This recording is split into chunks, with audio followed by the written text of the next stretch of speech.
حکایت نمبر 36 دائمی زندگی۔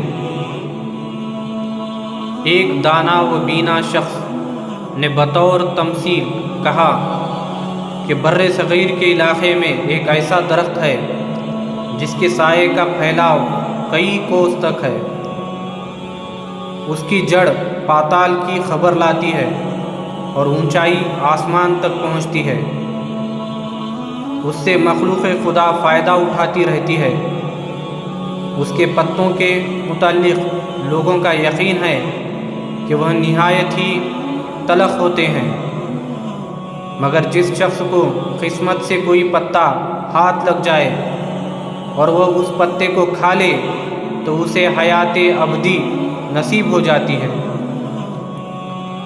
اس درخت کے نیچے مردان خدا سال ہا سال جھولیاں پھیلائے انتظار میں بیٹھے رہتے ہیں کہ کب کوئی پتا جھڑے اور ان کے ہاتھ آئے۔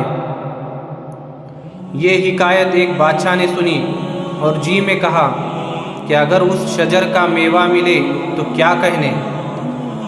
بادشاہ نے اپنے مصاحبوں اور وزیروں سے اپنی اس خواہش کا ذکر کیا، سب نے ہاں میں ہاں ملائی۔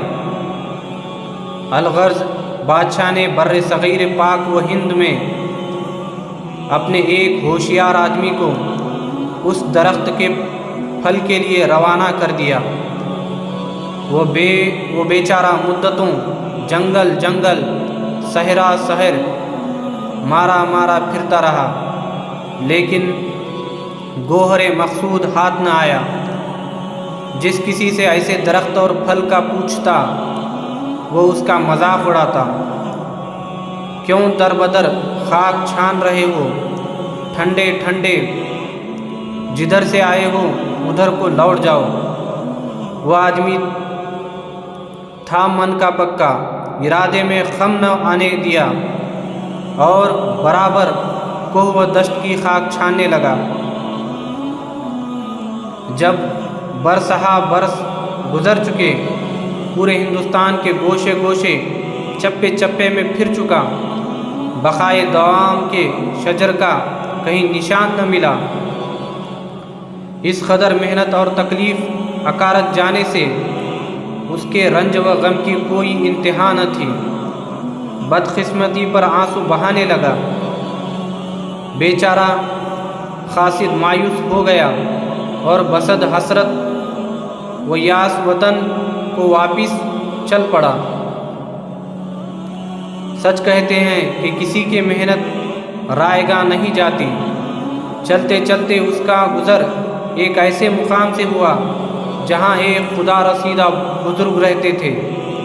ان کے علم و فضل اور کشف و کرامت کی بڑی شہرت تھی۔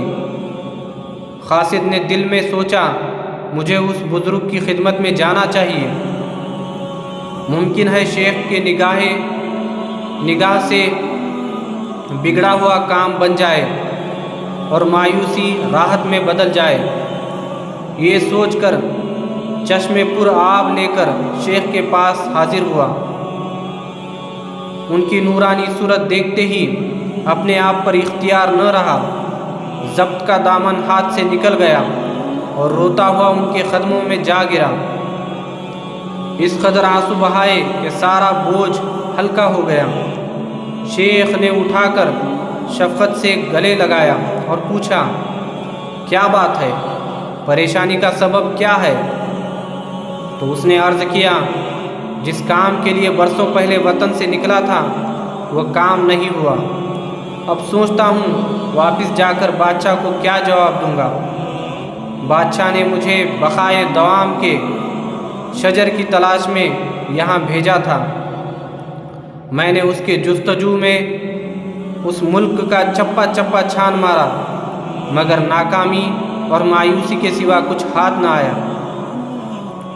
شیخ نے سن کر کہا، سبحان اللہ، بھائی تو نے بھی سادہ لوہی کی حد کر دی۔ ارے اتنا وقت خواہ مخواہ ضائع کیا۔ تم لوگوں نے اصل بات کو نہیں سمجھا، لفظوں کو لے لیا، معنی پر غور نہیں کیا۔ وہ شجر علم و ہنر ہے جس کا ثمر حیات جاویداں کا اثر رکھتا ہے، اور اس درخت کا پتا معرفت خداوندی ہے جس کو علم حاصل کر کے خدا کی معرفت مل جائے وہ زندہ جاوید ہو جاتا ہے، اور اسے ہی دائمی زندگی کہتے ہیں۔